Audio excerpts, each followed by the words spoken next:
ఆ విలేకరు రాసిన ఒక స్టోరీ ఏంటంటే, తన భార్య అనుకోకుండా యేసుక్రీస్తు వారిని నమ్మేసుకుందని అనుకున్నట్టు. తన భార్య ఎప్పుడైతే యేసుక్రీస్తు వారిని నమ్ముకుందో ఆడికి పిచ్చి లెగిసిపోయింది. ఎందుకంటే నాస్తికుడు, విలేకరు ఎలా నమ్మేసుకుంటుంది? ఈ మతం ఎలా ఎక్కించుకుంది?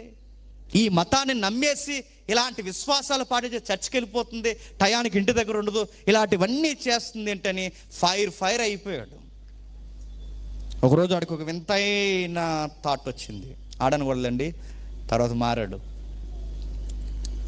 ఆయన తర్వాత ఏమన్నాడంటే, ఈమె నమ్ముతున్న ఆధారం ఏదైతే ఉందో ఆ పునరుద్ధానమే జరగలేదని ప్రూవ్ చేసేయాలనుకున్నాడు. ఎందుకంటే విలేకరు కదా. అది జరగలేదని ఎప్పుడైతే ప్రూవ్ చేసో మా ఆవిడ్ని డిఫెన్స్లో పడేయచ్చు, ఇక ఈ చర్చి వాతావరణం ఇలాంటివి ఏమీ తిరగదు, ఇక ఆగిపోతుంది, తన విశ్వాసాన్ని ఎలా అయినా ఆపేయాలని చెప్పి ఆయన తీసుకున్న నిర్ణయం ఏంటంటే దీని మీద దర్యాప్తు ప్రారంభించాడు. దానికి ఒక టైటిల్ పెట్టాడు, ది కేస్ ఫర్ క్రైస్ట్ అని.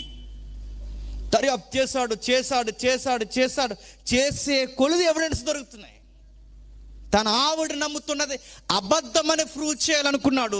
దర్యాప్తు అంతా అయిన తర్వాత తనకు అర్థమైంది ఇది అబద్ధం కాదు, నిజము అని అన్నాడు. దాన్ని యూట్యూబ్లో ఇదే టైటిల్ పెట్టి మూవీ కూడా తీశారు. అది డాక్యుమెంట్కి పెట్టాడు. ఒక్కసారి దాన్ని టీజర్ చూడండి, ఒక్కసారి ఎప్పుడో వచ్చింది, వీలేదు చూడండి. అనుమానాలు. దీని మీద ఒక డాక్యుమెంట్ రాశారు, దీని మీద ఒక బుక్ రాశారు. మీకు కావాలంటే కుక్ యాప్ అని తెగ వచ్చేస్తుంది ఈ మధ్య, అందులో కూడా కొట్టండి వస్తుంది. గూగుల్లో పుంకాల పేజీలు రాశాడు ఆయన. తన దర్యాప్తులో ఇది వాస్తవం అని తెలుసుకున్నాడు. అంటే లూకా చెప్పినవి, అపోస్తులు చెప్పినవి పచ్చి నిజాలని తన భార్య నమ్మినది అమాయకత్వం కాదని విశ్వసించాడు. ఆయన కూడా బిలీవర్ అయిపోయాడు.